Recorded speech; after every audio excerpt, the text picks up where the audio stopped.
Thanks for joining us on another busy night of all things people, power, and politics. This is The Pulse. I'm Roop Raj. We're diving into several key issues with an incredibly smart voice in Metro Detroit. Detroit News columnist Caitlin Buss on the state of the governor's race, education, and more. Also, media mergers, the governor not taking reporter questions at the turkey pardoning, and controversial comments by President Trump to a reporter. We're diving into all of it with PR guru Matt Friedman and the rift in the Republican Party after the vote to release the Epstein files. We're breaking that down with Troy Mayor Ethan Baker, plus a number of other issues facing both parties ahead of the next election and, yes, the midterms. And the Epstein files fight is where we begin tonight because we're hearing from the two Senate leaders about yesterday's vote. All but one House lawmaker voted on the bill and the Senate unanimously passed it. Once it's officially signed, the Justice Department will have 30 days to make these files public. But as the world waits, and despite the bipartisan vote to force the release of these documents, the back and forth continues. When these files come out, and they will, it's going to shock the conscience of this country because the survivors have told us that there are a lot of people implicated. The goal for Democrats in this one has been to get Donald Trump. And I got news for them. They're not going to get Donald Trump. They're going to get a lot of their own. Epstein died by suicide in a Manhattan jail while awaiting trial on sex trafficking charges. His former girlfriend, Ghislaine Maxwell, is serving a 20-year prison sentence for helping lure girls to be abused by Epstein. We have a lot more to talk about, so let's pick up the pace and run through some of the other big stories making news in the world of politics right now. The FBI acknowledges a possible lapse in how it presented its case against former FBI Director James Comey for indictment. Prosecutors revealed the full grand jury did not review a copy of the final indictment. A judge had already raised questions and concerns about how this investigation played out. Comey's charged with lying to Congress. His attorneys have called the case politically motivated. Staying in court where a federal judge plans to move forward on a contempt investigation into the Trump administration. This stemming from a case back in March where the administration didn't turn around planes carrying Venezuelan migrants to El Salvador, despite a judge's order. The Trump administration argues the order was verbal, but not included in his written order. The judge says an appeals court gave him the authority to proceed with the investigation and see if there's enough evidence to refer it for prosecution. Stay tuned to that. Take you out to West Michigan now, where the Trump administration keeps a coal-fired power plant online once again. We're talking about the J.H. Campbell power plant between Holland and Grand Haven. Now, it'll stay running until at least mid-February. Consumers Energy plan to close it at the end of last May. The Trump administration argues there are emergency conditions requiring it to stay open, saying homes and businesses could go dark without it. Critics claim that that is not true. All right, we need to bring out the Fox 2 reality check on ourselves. During a segment talking about the Trump organization's business ties with Saudi Arabia, we inadvertently said the wrong location for one of the projects. You see, back in September, international real estate developer Dar Global announced plans to launch Trump Plaza in Jeddah, which is a city along the Red Sea in Saudi Arabia. That's Dar Global's second collaboration with the Trump organization in the Middle East. The organization is controlled by the president's children. He says he has nothing to do with the family business. We apologize for the mistake, but wanted to hold ourselves to the same standard as we hold everybody else. The facts. We'll keep doing it. All right, we want to bring in our first guest now because there are a number of issues impacting Michigan that we need to talk about. Education, the race for governor. Detroit News columnist Caitlin Buss is in Studio C to talk about all of it with us. Caitlin, always good to see you. Thanks for joining us here tonight on The Pulse. Great to be here. Great to be with you again. All right, so let's begin with the governor's race. We haven't talked about it on this program in a few days. We still have some time. However, when you look at these candidates, I just find the play interesting on all sides. We have an independent running. We have a Republican, several Republicans, several Democrats. Let's begin with Garland Gilchrist. He kind of went viral in the last few days, teaming up with another lawmaker and doing a dance. Talk about kind of how that buzz is picked up. Yeah, so admittedly, I had to watch it without the sound because my kids were going to bed. But no, I think he's smart to kind of branch out of the silo he was put in by being, Whitmer's number two, and he just didn't really define himself in that role very well. So I think it was good for him, at least the electorate that he may be courting, kind of on the farther left side, differentiates him very well from Benson. So he hasn't gotten momentum behind his campaign. I don't think a video will necessarily change anything, but he's trying. But it's sometimes a little bite at a time, right? And that's kind of what you have to do. And like you said, there's still a lot of time. There's plenty of time. So in in the interest of time for all these candidates, talk about the other candidates here. Of course, we have Sheriff Swanson. After what happened in Grand Blanc, we saw a lot of him. Yeah. He kind of, pulled back a little bit after that incident at that church, but now is coming back again. Jocelyn Benson, of course, talking about election integrity. Where do the Democrats stand right now? I think Benson still leads just because of her name ID. I mean, Chris Swanson's an interesting candidate. I think certainly if there are unfortunately other tragedies that he can, be part of the recuperation of, that would be good for him. But I don't think he has that great of a chance. I think Benson has a better shot. Certainly she needs to address some of the problems she's had as Secretary of State. I mean, those claims are just going to keep coming. Those attacks will keep coming, and Republicans will bring that pretty hard. So I still don't think she's a great candidate. I think she has a lot of liabilities, but I think she'll probably prevail at the end of this. It's interesting because oftentimes when you look at someone like Secretary Benson, you say, wow, she's a Secretary of State, that name recognition, kind of like the reverse of what we're talking about with Lieutenant Governor, didn't have a lot of airtime, so to speak. She does, but not for all the right reasons necessarily when it comes to the criticism she faces. Right. I mean, name ID is name ID, so I think ultimately it helps her. But those criticisms, like I said, will keep coming, and she hasn't provided enough transparency. I mean, certainly in my opinion, she's flouting some federal requests for voter roll cleanup and other things that will continue to be issues. People do care about the integrity of the vote.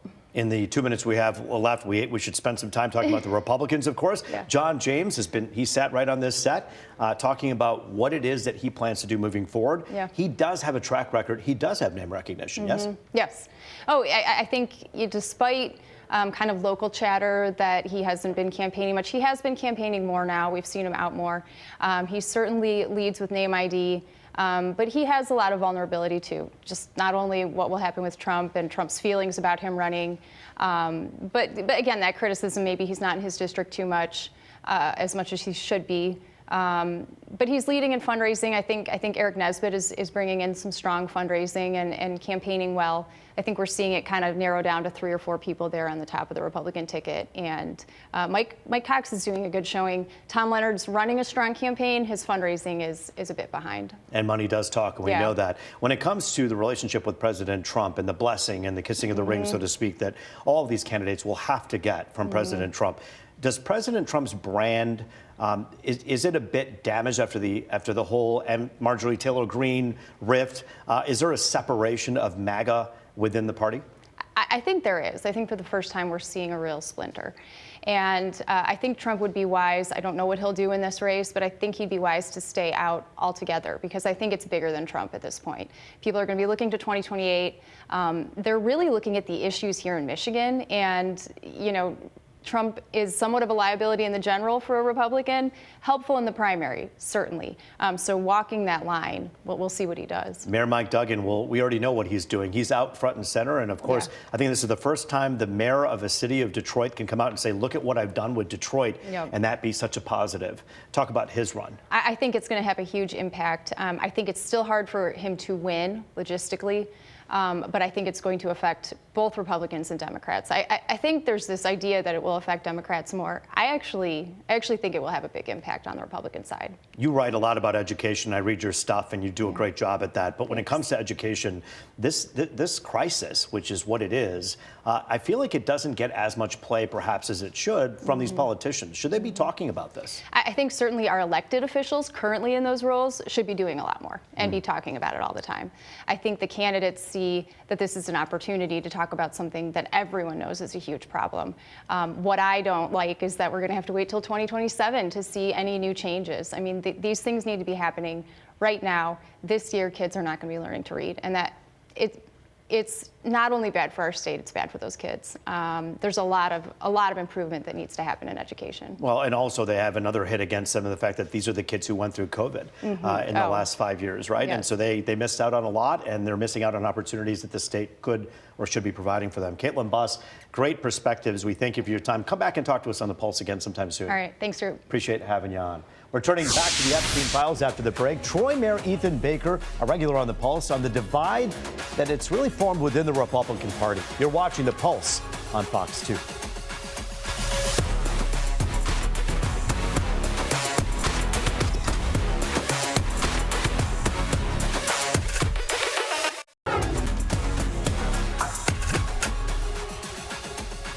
Back now on The Pulse, looking at all things people, power, and politics. Here to talk about the divide in the Republican Party and the Democratic Party. What's next? Who's the leader? What are the challenges that they face as they head towards the next set of elections? Troy Mayor Ethan Baker, political commentator and the mayor of Troy. Good to see you. Thanks for joining us here. Good to see you, Rube. I want to begin with the Epstein files. And I know there's half the crowd out there who's going, would you enough with the Epstein files? Listen, after 30 days, it'll be released. We'll know what was in it, and we won't be talking about it perhaps long after that. But what comes out of this may not just be damaging for some people in the Republican Party. It could be very damaging to people in the Democratic Party. Talk about the effect of this. I think if there is a complete release, it's going to be damaging to both sides, to all people involved. And that's one of the issues. And, I think over the course of years at this point, people have said, release the files, and they're looking to hurt the other party primarily. And I'm worried that that's just going to backfire on everybody.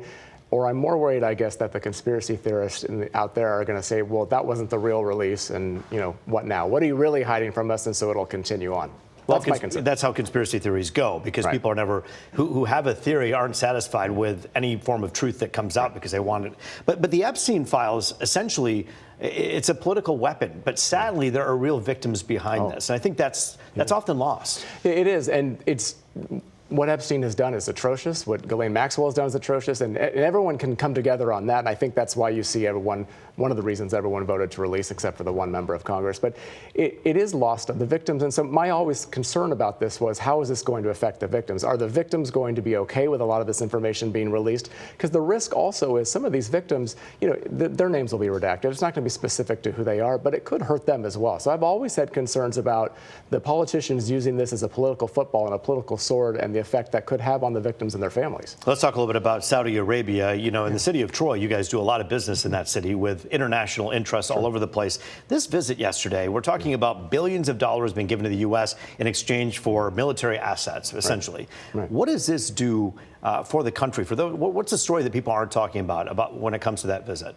I think it's an interesting strategic move for Trump. The idea that, we've always had strong relations with Saudi Arabia as a country. There's a lot of people who have called that into question over the years because of 9/11 for various different reasons related to human rights. I think this is a president that likes to focus on deal making and likes to talk big numbers. And the fact that he can say, I've got Mohammed bin Salman to potentially invest $1 trillion into the United States, that goes to his message of him being a strong economic president, and it could do a lot of good things for us.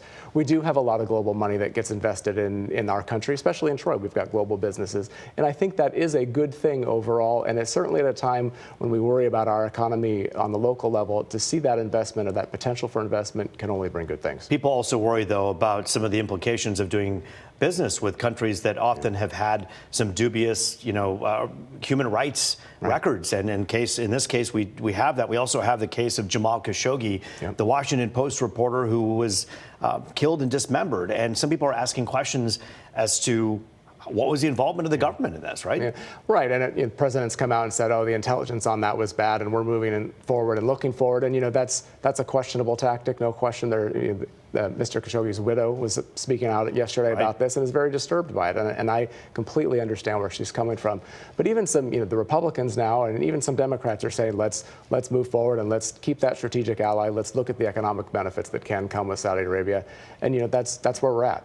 Let's talk about where the Democrats are at right now as they move forward. I was talking to a couple U.S. Congress people the other day, and they were saying, look, let's get through the midterms and we'll figure out who the leader of this party really is. It certainly is not Chuck Schumer, per se, in terms of the future. Perhaps he could be considered a leader now. Are we looking at Gavin Newsom? Who should and who do you believe will emerge as the Democratic leader? That's a great question. And, I don't really know. As a Republican, I think we should be somebody who's more in the middle and who's going to try to bring people together. I don't think that's such a bad thing. More than Gavin Newsom? I don't think Gavin's somewhere in the middle that brings people together. I've watched Gavin Newsom for a long time. I'm a former Californian myself. So, I think he's a very talented politician. I think he has stepped in it over the years on a number of things, and that'll come back out. He's also having his moment right now. He certainly is. And so I give him a lot of credit for kind of rehabilitating himself and making himself a national figure. But I don't think he's the one necessarily that's going to move that Democratic Party forward. I'm not sure who is. I'm not sure the Democrats know who is. I think it's going to have to organically come out of this next year. what happens with the next funding, set of funding bills for the federal government, and certainly the midterm elections. But if you say the Democrats have to move more to the center, do Republicans and those candidates have to move more to the center as well? Well, you're looking at a nonpartisan mayor in a city, right? So my job is to kind of govern from that center 80% of really where people are at. So yeah, I can't say the Democrats should do it, but the Republicans shouldn't. But the idea is getting people to come together. You can have your principles, you can be conservative, you can be liberal, but it doesn't mean you have to alienate the other half of the country. There is a lot of common ground that exists between the parties and the people especially. So yes, focus on bringing people together in that middle 70 to 80%. Take the Epstein files out of this and look at Marjorie Taylor Greene and her influence on the MAGA movement. What does this do moving forward? I don't know yet. I don't know how influential she really is beyond the moment she's having. She certainly had a kind of a 180 on some things, and good for her. I was talking to a friend the other day, and I said, I don't know if this is really who Marjorie Taylor Greene is, or if the other version was. But isn't she moving more center? Whatever's working, she seems. She's on The View, having a good time with the women of The View. That says something about where we're at and what she's doing successfully. Moving more center. Maybe being more of a truth teller, and maybe it's not moving more center, but speaking out against President Trump. That seems to be the more. I don't think it's a move towards the center. I think it's a move against President Trump. All right, Mayor Ethan Baker, always good to see you. Thanks for your perspective here on The Pulse. You too, Rube. Appreciate your time. Up next, the president's take his war with the press to a new level, insulting a female reporter, calling her Miss Piggy. We're talking about that from a messaging standpoint with PR guru Matt Friedman. This on The Pulse.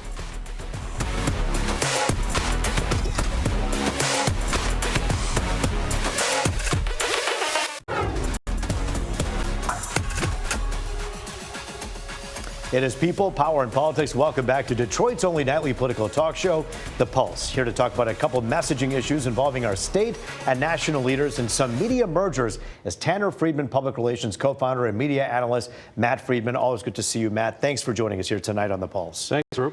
We're going to begin with President Trump. We'll start at the federal level and come down to the state level in a moment here. President Trump turning some heads when he made this comment when he didn't like a question that was coming from an ABC News reporter. Take a listen. If there's nothing incriminating in the file, Venezuela's Venezuela's. You heard him there say quiet piggy. That's something that he has used in the past, that word, and that was not an ABC reporter. He had another exchange with an ABC reporter about pulling the license for ABC after not liking that question. But nonetheless, I believe it was Bloomberg. But this reporter obviously didn't take this lightly. This is not the way you expect anyone to treat you when you ask a question. What do you make of this, Matt? It's not going to affect the way that anybody feels about this president. He's been part of our lives day after day after day for 10 years. Everybody's pretty dug in with their opinion. But the one thing I'm a little concerned about is that the Trump wannabes out there at lower levels of politics, or maybe even in business, might think that they can get away with such boorish behavior against a reporter. And the answer is don't do it. There's a double standard. There's a standard for Trump. There's a standard for everybody else. If a business CEO did this on an analyst call and call the reporter a name like that, the board of directors would be meeting about their firing within 24 hours. But the board of directors in this case happens to be perhaps the 79 million people who helped put him into office. And they seem to be the MAGA loyalists, at least to me, at least looking at the online receipts that I get when I have any criticism on the show about President Trump. They can't bear it. It's almost like the MAGA loyalists cannot stand to hear anything like this president can do no wrong in their eyes. So even when he says things like that and makes comments like that, does it surprise you at all that so many of his followers don't see that as objectionable? It doesn't surprise me anymore because it's been like this for so long. Is it upsetting, though?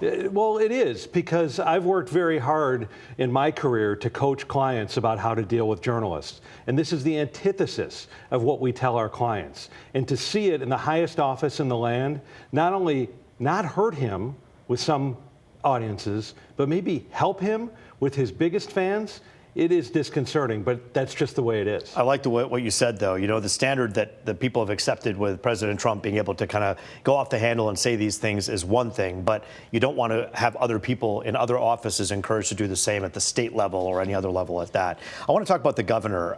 Equal criticism here on this show as we analyze politics from a bipartisan point of view.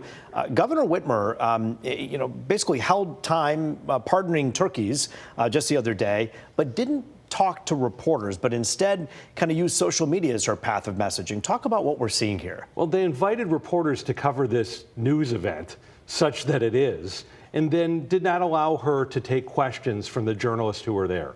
I think that regular question answering is in the basic job description for somebody like a governor. Yeah. And this governor, at least in this term, does not do it very often. And the Lansing Press Corps is starting to let off some steam and let their audiences know about the lack of access that they have. This is not the advice that we would give to any client, to use a business analogy, that if you invite journalists to come over to your house, so to speak, you need to answer their questions. It's a basic obligation. You have been, in the business of public relations and also communications for 35 years. In fact, you were a producer at Channel 4 across the street. Yeah. And when you were there, I think it was Governor Blanchard and then others who were in office. Angler primarily. Angler, right? I've been on the different sides of this with different governors. But despite who it is, they answered questions. When you showed up at a turkey pardoning, you would expect that governor, whether it be Blanchard, Angler, Granholm, to say, hey, while you're here, who has a question? That's part of what we're supposed to do, right? Yeah, it used to be an excuse to get journalists assembled so you could communicate them a message in addition to the shtick with the turkeys. Right. And what it's come down to now is it's just the content for fodder for social media. And I've had political people politisplain this to me and say, Matt, don't you understand? Politisplain it. Yes, this is so brilliant. She has such a good approval rating. The people love her on social media. That's great. I'm not suggesting do anything different on social media, but a basic obligation is to answer questions from journalists about your policies. And the basic obligation of the staff for the governor is to make sure she's prepared for that, not to duck her out of it. Well, we have invited Governor Whitmer on this show, and we will continue to put out the invite to Governor Whitmer to come on this show without the turkeys, without the pardoning, to talk about the issues that you're curious about. And we know that she will ultimately come on the show. But this is an important topic. I want to ask you about one last thing. These mergers we're hearing about, media mergers. For us in the communications business, it means a lot. We think about it, we talk about it, we analyze it. But for the average person at home right now who's not in the media business, why should it matter?